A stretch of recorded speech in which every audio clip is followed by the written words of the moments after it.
思，这真的是……魏无羡很开心，他没想到蓝忘机居然跟他是一样的心思，虽然亲是亲了，抱也抱了，但喝醉做的事情怎么能算数？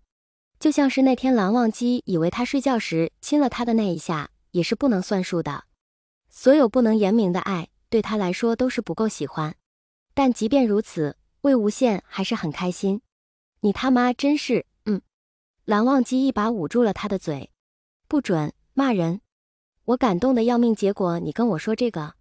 魏无羡还在无语，蓝忘机见他没有开口的念头，放下了他的手，反而抓起他的一条腿。魏无羡，干什么干什么？真缠我的身子。谁知道蓝忘机只是让自己的腿搭在他的身上，就准备睡了。魏无羡迷惑了，蓝忘机这是什么奇葩嗜好？喜欢被人压着睡？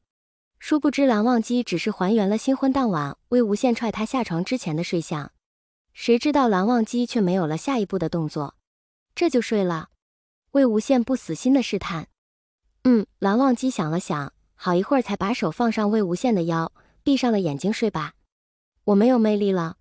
魏无羡发出了灵魂疑问。有。蓝忘机认真道。有。那你就这么睡了？你看不上我？不喜欢我？没感觉？来自魏小直男的5连发问。喜欢。蓝忘机都不太敢对上魏无羡直白的眼睛。真的？你真喜欢？那你是有色心没色胆？魏无羡完全没感觉到他们气氛的不对，只想追问蓝忘机对他的感觉。蓝忘机却羞涩的紧，大概是第一次面对如此直白的剖心大场面，有些不知所措，只看着魏无羡不说话。魏无羡却有些泄气，以为蓝忘机是没那个意思，转过头看着天花板，却听见蓝忘机闷闷道喜欢的。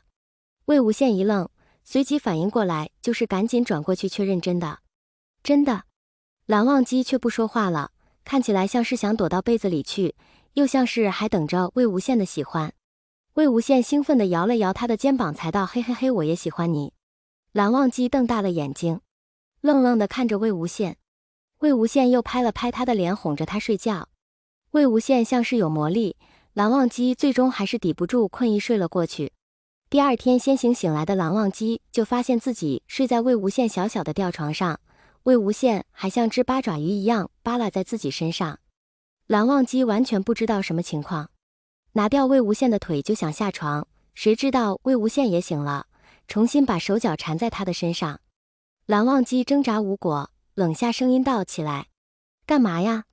蓝湛，你提起裤子就不认人了？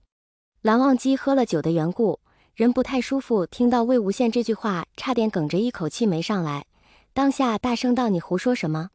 这一嚷也把魏无羡给喊精神了。魏无羡的脸色当即也是难看得很。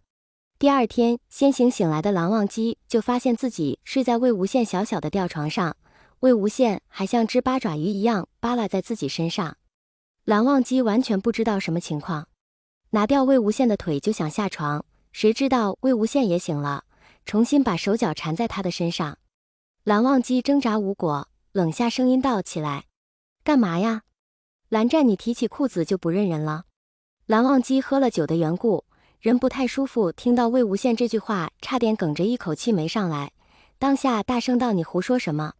这一嚷也把魏无羡给喊精神了，当下表情一阵变换，短短10几秒精彩得很，把身上的被子一甩开，冷哼道：没什么，是我打算提起裤子不认人了，行了吧？他气冲冲地把裤子故意一提，之后大踏步地走出了房间。那个架势，任谁都看不出他是受伤了。实际上骨裂也不是什么太过于严重的伤，只是魏无羡是个赛车手，所以格外注重，他自己舞的都够严实，倒是让蓝忘机诧异。明明昨天还一瘸一拐的，今天就能挺直腰杆大踏步，什么原因不言而喻。之前是还想着装一装赖着蓝忘机，现在大清早被这么一冷脸，自然也不打算再装了。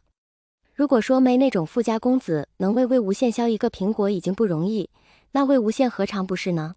自小更是没受过什么挫折，前些日子发现自己对蓝忘机的心意，本来已经克制的不去靠近，好不容易想通一点，又碰上了喝醉的蓝忘基，本以为是彼此喜欢，哪知道一觉醒来又回到解放前了。蓝忘机没有那个意思。他恍然有种被欺骗的感觉，但蓝忘机没有欺骗他，蓝忘机只是喝醉了。无解。他难得能看到这样的清晨，却没有任何观赏的心思，晃荡在大街上。现在还没到真正的夏天，风还有些冷。他在街头找了个地方坐下，看着来往的行人，听着空荡的冷风。这一刻的他脑子里有太多的东西。你胡说什么？蓝忘机，我们约法三章，不暧昧不干涉不好。多好笑的约法三章，去他妈的约法三章。他后悔了之前太早做决定的自己，要什么约法三章？遇到蓝忘机这样的人了，即便不能真心相爱，也应该各怀鬼胎的痴缠一生，而不是一开始就划清了界限，等着日后打脸。这还真是。魏无羡咬紧了后槽牙，习惯性的站起身来想去买烟，却在付钱的时候犹豫了。他大概有一段时间没抽过烟了，好像在蓝忘机身边，他就没想过抽烟这回事，或者说，在蓝忘机身边，蓝忘机是不会让他碰到烟的。但是从什么时候开始，他是乐意被他束缚着的？他想起有一次，他为了故意恶心蓝忘机，知道他不喜欢烟味，虽然没抽，却故意的拿着打火机有一下没下的在蓝忘机面前甩着玩。多幼稚！幼稚的他现在差点在大街上笑起来，是眉目舒展的那种笑。怎么办？好像每想起蓝忘机来，自己总能得一个好心情。所以他早上看到蓝忘机那个冷冽的表情，心里才会那么堵。真的是情绪上了头，以至于他在外面晃荡了一天都没想回去。蓝忘机在家里不知所措，刚醒来宿醉后的头痛让他无暇过多的思考，也不明白明明这段时间自己是和魏无羡分开睡，怎么会挤在小小的吊床里，还想不出怎么回事的时候，又被魏无羡指责提起裤子不认人。当下心一沉，眼皮一跳，昨晚自己因为魏无羡说的一醉解千愁，又见魏无羡实在想灌醉他。愁自然愁的是魏无羡说的大喜日子，居然是因为得了冠军，还是半个月后的庆祝冠军。蓝忘机本来激动的心一下子落了下去，没有多想就喝下了酒。哪知道醒来后梦里蜥蜴的，好像都实现了一样。他揽着魏无羡，魏无羡扒拉着他，他的头开始疼起来。紧接着魏无羡就说他提起裤子不认人，但他完全没有印象。他有些慌乱，第一反应就是最后自己做了出格的事情，当下不敢面对魏无羡，怕魏无羡知道了自己的心意，就做出了反驳。但是好像做错了，魏无羡一个下午都没回来。蓝忘机拿着手机踌躇，却没有拨出去，先到家附近转了2圈。是周末，街上冷冷清清的。本来早该习惯的蓝忘机，居然硬生生的品出了一丝寂寞。等到下午，魏无羡都没有回来。蓝忘机的手机即将按下电话的时候，手机突然就响了，是魏无羡。喂，又是平静到没有波澜的声音。他没有看到蓝忘机把手机握得多紧。魏无羡突然泄了气，不耐烦地啧了一声，刚刚那些欲言又止好像又再一次消散了。我今天不回去了。还是他突然就觉得自己这一通电话是白打了。